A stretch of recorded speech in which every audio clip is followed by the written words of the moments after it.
Is it all right if I touch you and take down these little things up here? Yeah. Is it okay if I touch you during our consultation? Yeah. Uma, is it okay if I touch you during our consultation? Yes. Hello guys, welcome back to a new video. It's your girl Mother effing Betty to the Mother effing G, and I'm back with another video. Thank you guys so much for subscribing. I have finally reached 136 subs.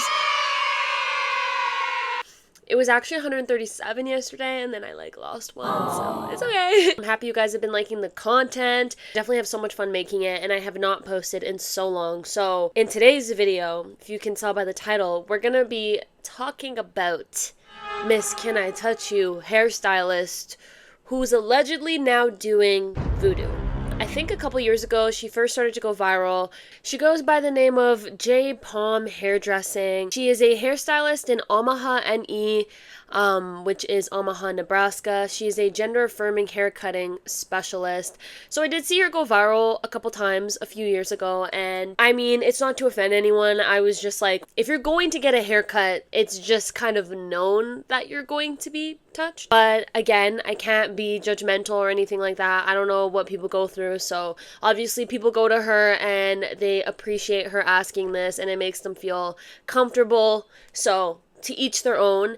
She went viral for that, and then she kind of disappeared from my feed for a very long time until recently, when she was recently accused of practicing witchcraft. I was scrolling on TikTok, as we all do, and I stumbled upon this story time, and the girl that posted the story time goes by the name of Rosie Girl Grace on TikTok, and it's about a 6-minute video of her talking about this hairstylist practicing voodoo when she goes back to get her hair. Well, what happened was she got her hair done by her, and then she noticed some things were a little off, and she was just like, I actually wanted my hair to look like this. Went back, and that is perfectly fine. It's not a big deal. I mean, as a hairstylist, I bet it happens all the time. People have an idea. You guys don't share the same brain, so it's like, if you have to come back and get it fixed, it's okay, you paid for it. So she does that thinking it's cool, and then this hairstylist allegedly does a little 1-2 voodoo on her. Let's dive in. Put your finger down if you went to get a haircut last year and instead maybe you got a voodoo curse put on you. I recorded this video so many times a year ago, and I had drafts that I don't have anymore. I'm Christian, so obviously I have different beliefs. I do believe witchcraft is real, but in my faith, it's kind of like the opposite of what I believe in, to each their own again. But yeah, if I saw that, I would have walked out. That's just me. Again, no hate to what you practice, and everyone has their own beliefs, but this just kind of goes against what I practice, so I would have just walked out. I recorded this video so many times a year ago, and I had drafts that I don't have anymore, but I never posted it because I was genuinely terrified because of the just stupid crazy shit that happened, that I was like, if I talk about it, will they come after me? I don't know, but I'm gonna talk about it now because it's been a year, and I just remembered that the drafts are gone, and I want people to know, but I won't say where it is unless you guys tell me that I should. But my parents told me at the time that they could sue me for defamation if I say what happened. So what kills me is as soon as I looked at the comments, I think I stopped around this point. As soon as I looked at the comments, everyone had the ad of that hairstylist. We know exactly who it is. Please advise me. So what happened is I've only ever had my hair cut by my mom in my kitchen, and I wanted to get a real haircut because my mom hasn't been a practicing cosmetologist in over 2 decades. And so my friend sent me this business TikTok and was like, here's an all-inclusive place that seems really friendly and cool for a first haircut. And I was like, awesome, this place looks great. And they're very well known on TikTok and made fun of for certain thing that they do about their all-inclusiveness, okay? They cater specifically to the queer community. And I went, and it was great. My first appointment was great. I was like, oh my gosh, wow, this is really cool. This is really cool. And then I get home and I look at it because when the haircut was finished, they just had me pay and leave. I didn't really get a chance to put my fingers through it and see if it was right. And there were some things that were wrong about it, and so I messaged them and I was like, hey, can we get a touch-up? And they were like, sure. The normal eclectic stuff that they had before, like all the picture frames and stuff up on the wall, was still there, but they had added some Halloween decorations. And when I asked them, hey, did you decorate for Halloween 5 months early? Because it was almost like a year ago today. It was like June 10th, July 10th, I think. And they were like, no. That's all we talked about it. But when I walked in the room, there was a giant sign that says, abandon hope, all ye who enter. Yo. Again, to each their own, but if I'm entering, of course I'm entering your space, so this is your space, you're the hairstylist, but abandon hope to all who enter, that is literally a curse. You're cursing me. You're trying to curse me. I get the other side of, like, witchcraft, where it's, like, light and, like, love and peace. Like, that's usually what I see and what I hear online. But, like, abandon all hope to all who enter. I'm turning back. This girl still sat down and got her hair done again. I would have left. I would have been out because I'm keeping my hope in Jesus' name. You're not taking my hope. That's crazy. And there was a ring of salt around my chair. A ring of salt. Okay, people were making comments about this. They were saying something along the lines of, like, this is, like, protection. But regardless, like, of course, this is your space, this is your business, do whatever you want, but you should be letting your customers know, your clients know before they come in that, hey, this is what I practice, are you comfortable with this? Like, if I went and I saw a ring of salt, it's no offense to this girl telling the story, but, like, so many things are telling you to go, but you're staying.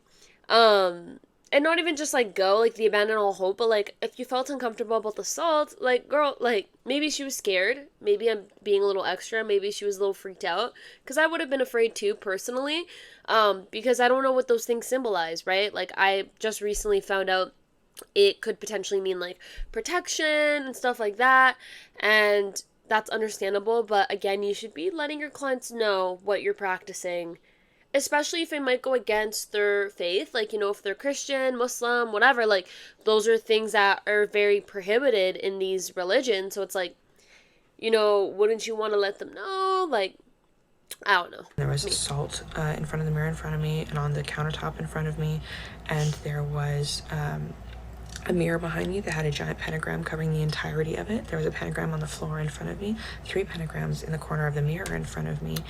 And next to that line of salt on the countertop was some candles and voodoo doll looking things. There's also a skeleton. I think the skeleton may have been there during the first appointment. I think that might have just been part of their decor. But it ties in, so I really don't know. But so like the vibe when I walked into the fix appointment was just hate. It was just hate, and I felt so uncomfortable. And then halfway through the appointment, they left to go to the bathroom. Now, in the first appointment, they left to go to the bathroom as soon as I got there, which I thought was odd that they hadn't gone already, but, you know, I don't care, you do your thing. But the second appointment was 10 minutes long. So I don't know why they had to leave halfway through, except for the fact that when they left, the music switched from being like pop music or elevator music to the kind of music you would hear in a haunted house where it's like whisper chanting in a different language. What?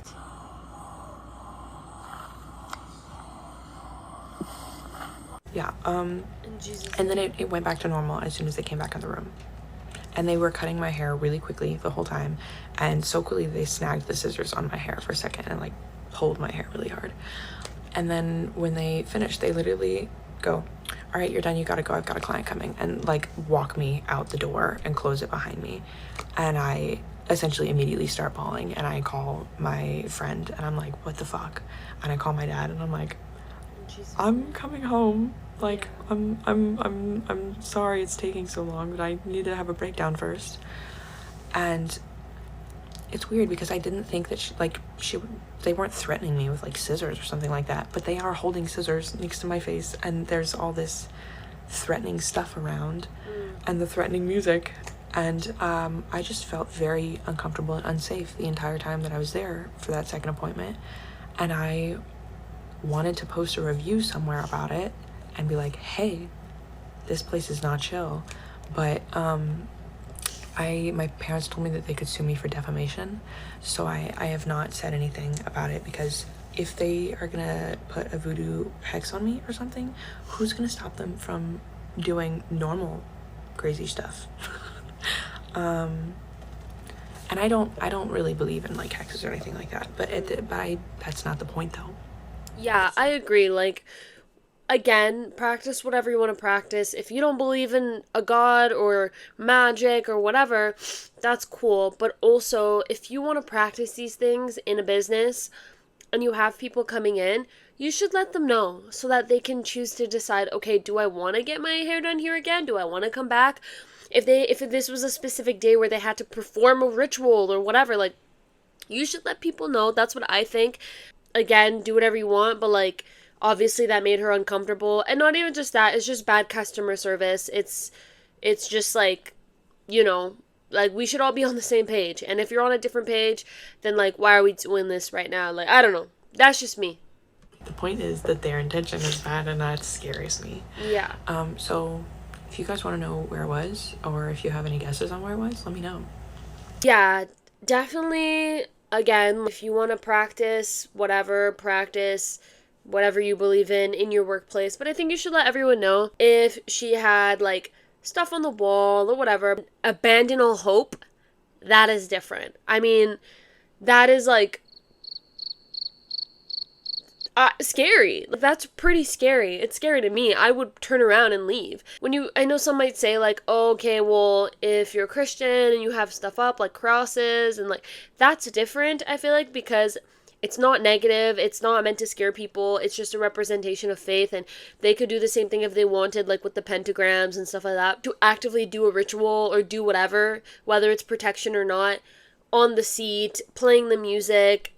And just the bad customer service is just like a no. Thank you guys so much for watching this video. Please let me know down below your comments and your thoughts on Miss J Palm. Was she actually doing an active ritual? Was she cursing this woman? Do you think she had a ritual after? Like, what I think is she had to do something with the client after. Feel free to leave a comment down below. Thank you guys so much for subscribing, liking, commenting, and I will see you in the next video.